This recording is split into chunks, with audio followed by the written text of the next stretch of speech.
बाबांना असं वाटतंय मी आता त्यांच्या घरी राहायला जावं. मला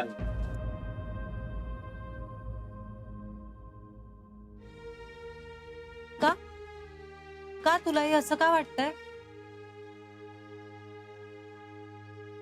नाही, मी चिडून नाही विचारत आहे. मला जेन्युइनली तुझं मत हवंय. जान्हवी, जे आहे ते आहेच. तुझा अपघात झाला म्हणून ते बदललेलं नाहीये किंवा ते बदलणारही नाहीये.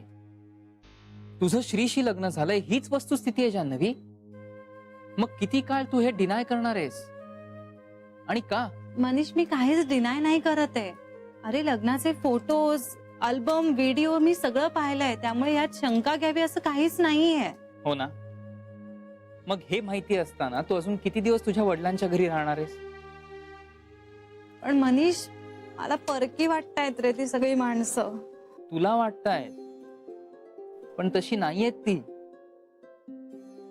I don't know, I really don't know. पण मला आता तरी ही नाती सगळी ना फोर्स्ड वाटतायत. जान्हवी, हा विचार मनातून काढून या नात्यांकडे बघणं शक्य आहे का तुला? पण मग ते खोटं वागणं होईल. नाही, तू खोटं वाग असं मला म्हणायचंच नाहीये. पण तुझ्या मनातला हा परकेपणा काढून टाकलास ना, तर कदाचित तुलाच त्याचा त्रास कमी होईल. मनीष, अरे असं अचानक एकदम उठून मी त्यांच्या घरी कशी राहायला जाऊ? खूप विचित्र वाटतंय मला हे सगळं. जान्हवी, श्रीशी बोलतेस एकदा? ऐक, मुळात तू श्रीशी न बोलणं हे कशावरचं सोल्युशन नाहीये. ते घर, ती माणसं आणि तू ह्यांच्यातला दुवा श्री आहे जान्हवी. तुझं लग्न झालंय त्याच्याशी, त्यामुळे तुमच्यातला संवाद जर चांगला असला तर बाकीची नाती ऍक्सेप्ट करणं तुला खूप सहज आणि सोपं जाईल. जान्हवी, मला खरंच असं वाटतंय की श्रीशी तू बोलावंस, कारण तो तुला समजून घेईल. तू त्याच्याशी बोलल्याने तुझ्या मनावरचा ताण हलका होईल.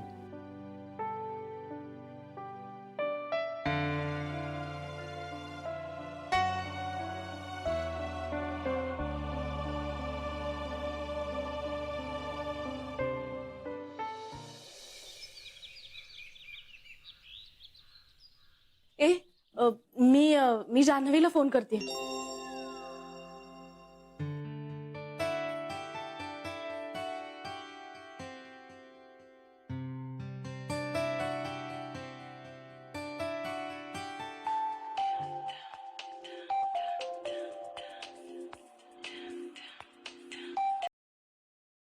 Hello.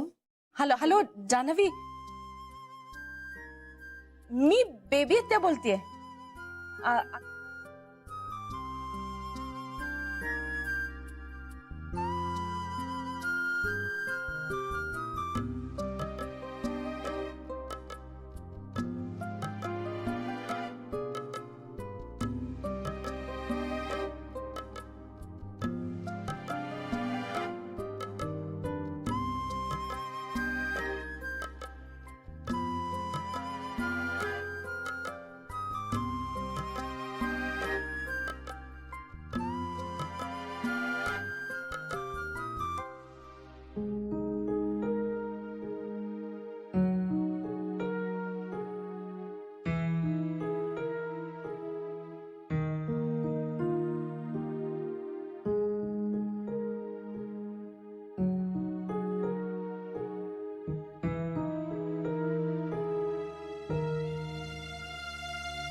Hello, mister Shrirang Gokhale आहेत का?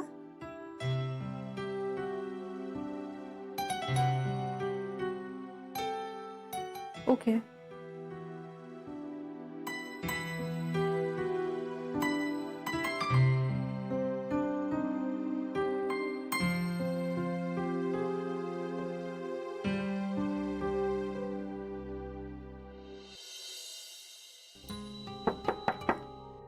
Not now please.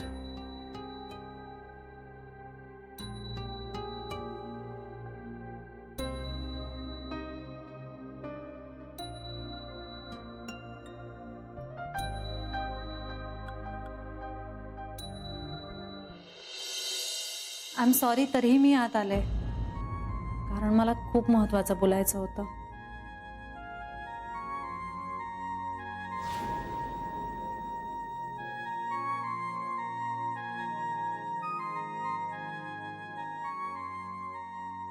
जान्हवी,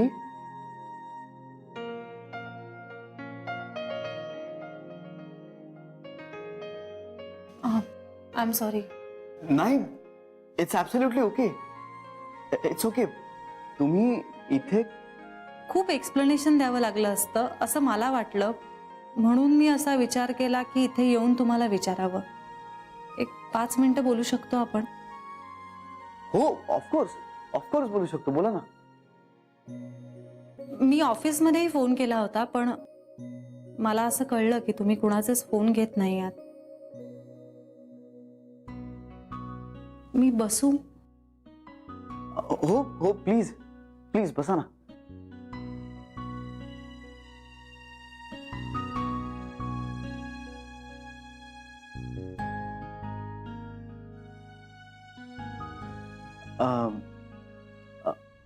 तुम्ही काय घेणार? थोडासा ॲश्युरन्स.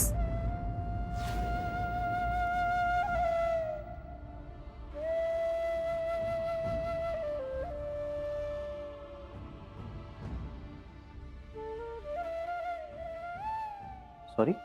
मी सगळे व्हिडिओज आणि फोटो पाहिले. हो.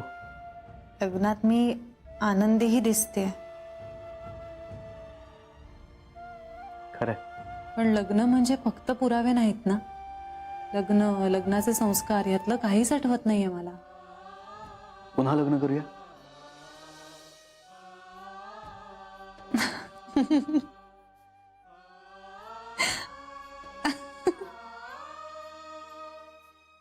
नाही, तसं नाही. म्हणजे मी, बाबा, पिंट्या आम्ही गेले काही दिवस बोलतोय या विषयावर. माझं खूप प्रेम आहे माझ्या बाबांवर. त्यांची लग्न झालेली मुलगी आज माहेरी राहते. हे सलतंय त्यांना, खूप त्रास होतोय त्याचा. त्यांच्या मुलीला त्यांना सासरी सुखात बघायचं आहे, एवढीच इच्छा आहे त्यांची. आणि मी माझ्या बाबांसाठी काही करू शकते. मी लग्न करू शकते. त्यांना बरं वाटणार असेल तर मी सासरीही जाऊ शकते. I am very happy Janhavi, and you are most welcome. आम्ही सगळेच जण तुझी खूप वाट बघतोय. श्रीरंग, मला थोडं बोल ना, प्लीज बोल. तू घरी परत येणार आहेस ही इतकी मोठी गोष्ट आहे ना की मी त्यासाठी काहीही करू शकतो. मला थोडं बोलायचं आहे तुमच्याशी. प्लीज बोल ना. मला आठवत नसल्यामुळे माझ्यासाठी सगळंच नवीन आहे.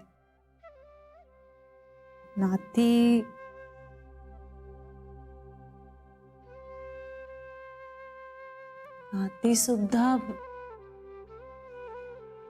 नव्याने निर्माण होणार आहेत. हो. नव्या नात्याची सुरुवात मी खोटेपणाने करू इच्छित नाहीये, म्हणून मी खरं बोलायला आले.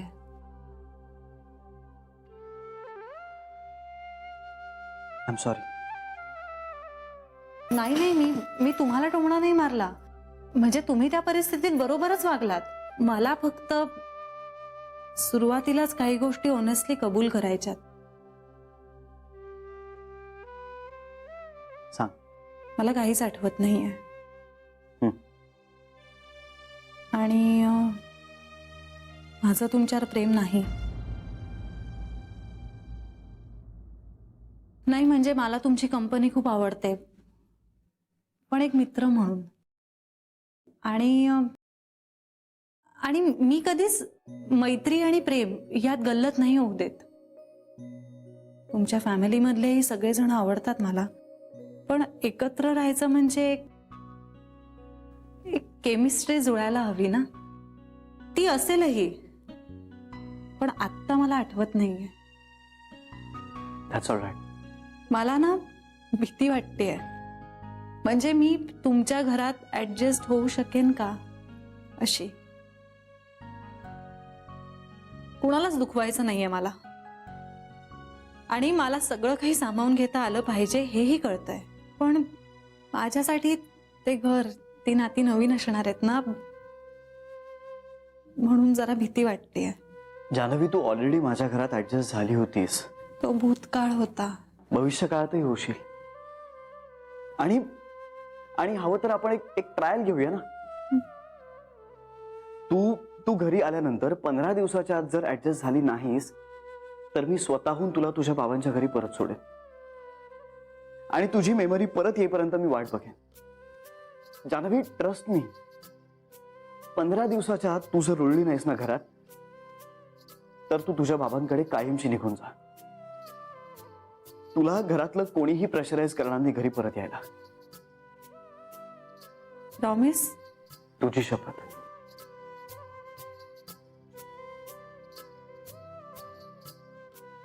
थँक्यू. थँक्यू. कधी काय कधी? कधी येऊ तुमच्या घरी? आपल्या घरी.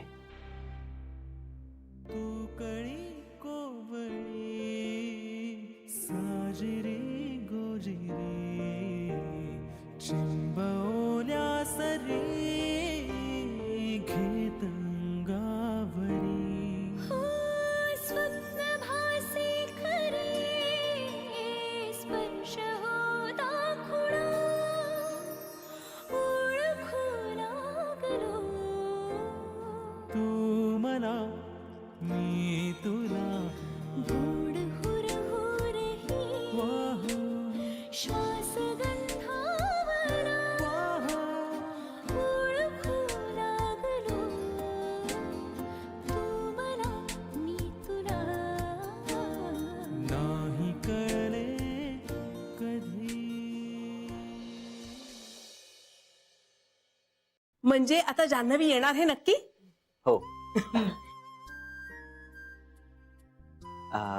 पण पण काय आता, हे बघ, आता आमच्यावर कुठलंही बंधन घालू नकोस. आम्हाला आमचा आनंद व्यक्त करू दे. अगं आई, करा तुम्ही तुमचा आनंद व्यक्त, पण माझं जान्हवीशी काय बोलणं झालंय हे मला सांगू तर द्या. श्री, पण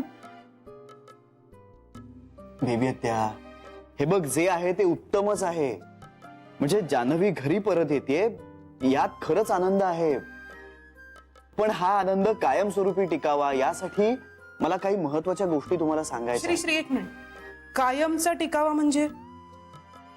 अगं, म्हणजे जान्हवी इथे राहणार आहे, पण तिला किती कम्फर्टेबल वाटतंय किंवा तिला इथे राहण्यात खरंच आनंद मिळतोय का हे तिचं तिला ठरवते. अरे पण हे तिचंच घर आहे. तिला इथे कम्फर्टेबल नाही वाटणार तर कुठे वाटणार?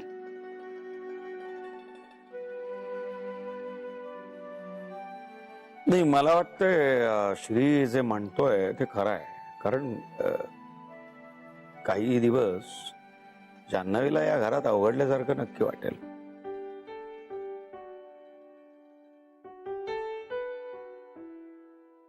पण त्याला पर्याय काय आहे श्री? म्हणजे सुरुवातीला हे असं सगळं होईल हे आपण गृहीत धरलं होतच ना.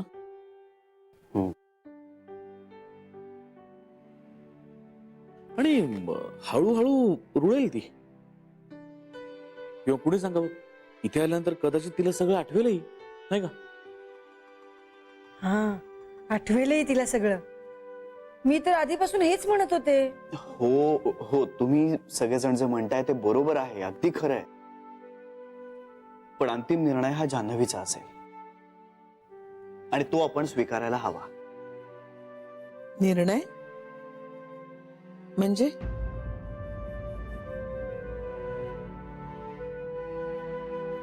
निर्णय म्हणजे जान्हवी इथे 15 दिवस राहील आणि अगदी मनापासून आनंदाने हे सगळं स्वीकारण्याचा ती खरा प्रयत्न करेल.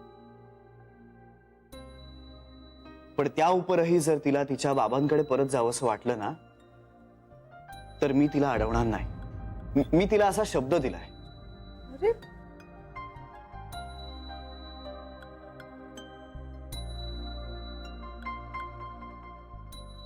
अरे इतके नाराज नका हो तुम्ही. Let's look at it positively. कोणाच्या तरी सांगण्यावरनं जान्हवीन इथे राहण्यात काय गंमत आहे. तिला स्वतःहून वाटलं पाहिजे ना की हे माझं घर आहे, ही सगळी माणसं माझी आहेत, मला इथे राहायचं आहे. आणि तिला हे असं वाटणं ही आपली जबाबदारी आहे, आपल्या सगळ्यांची. मला पटतंय तुझं. कुणावरही आपल्या घरात राहायची जोर जबरदस्ती नसावी.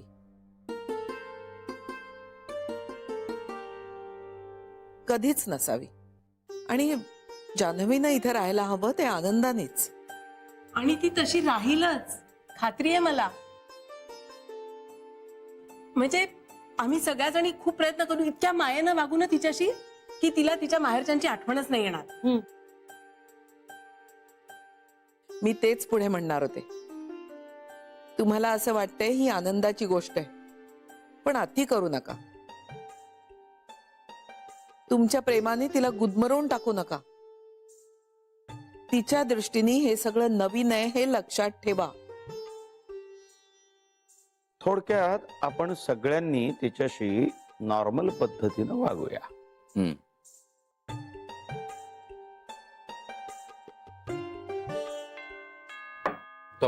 मी बघतो.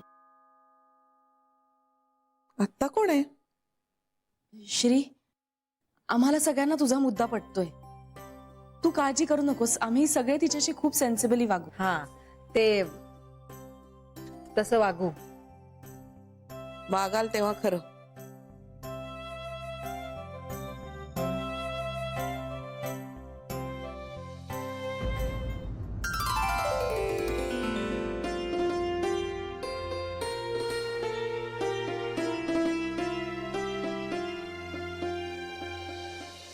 गणपती आलेले आहेत तोंडावर.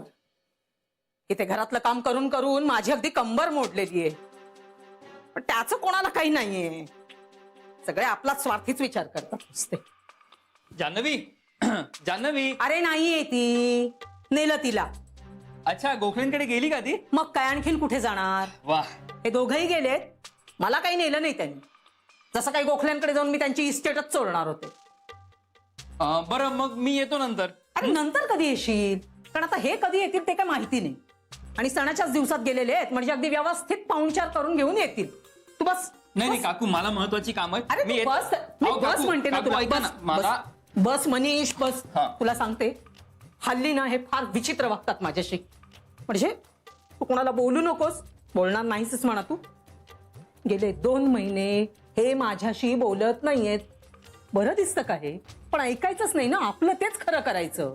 तर तुला सांगते, जानूची पाठवणी करताना तिला तिच्या सासरी घेऊन जाताना आई वडील दोघांनी जायला नको होतं का?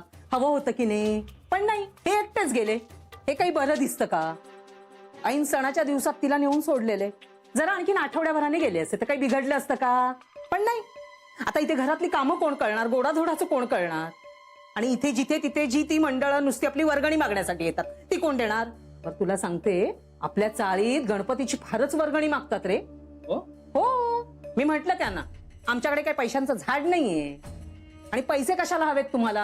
हा, देवाच्या कार्यासाठी पैसे कशाला लागतात म्हणते मी. आणि बरं, पैसे घेतात ते घेतात, साधा प्रसाद तरी ठेवतात का कधी हातावर? नाही. आणि आमचा पिंट्या मुलखाचा बावळट. त्यांनी पैसे मागितले, हा आपला देऊन मोकळा झाला. अरे मी असते तर जरा घासाघीस तरी केली असती ना रे मनीष. पण नाही, हा आपला देऊन मोकळा. बरं, तुझ्या आईने किती दिली रे वर्गणी? मी आईला विचारतो आणि लगेच सांगतो तुम्हाला. अरे नंतर सांग मला. नंतर सांग. मी म्हणत काय होते तुला, पिंट्या आमचा, त्याला तर जरा कळायला नको का रे? हा, कसं वागायचं? कुणी आपले पैसे मागितले तर आपले लगेच देऊन काय मोकळे व्हायचं? जरा तरी विचार करायचा ना. आणि बरं, मी काय म्हणते, असं सांगून मोकळं व्हायला हवं होतं. आम्ही दिली आणखीन 4 मंडळांना, तर काही बिघडलं असतं का?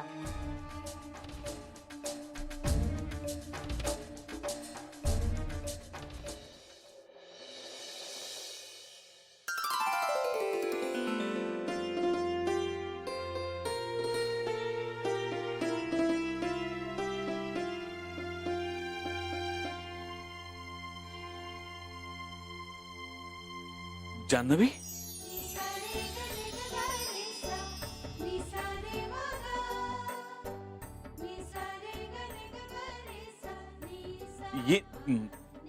या ना.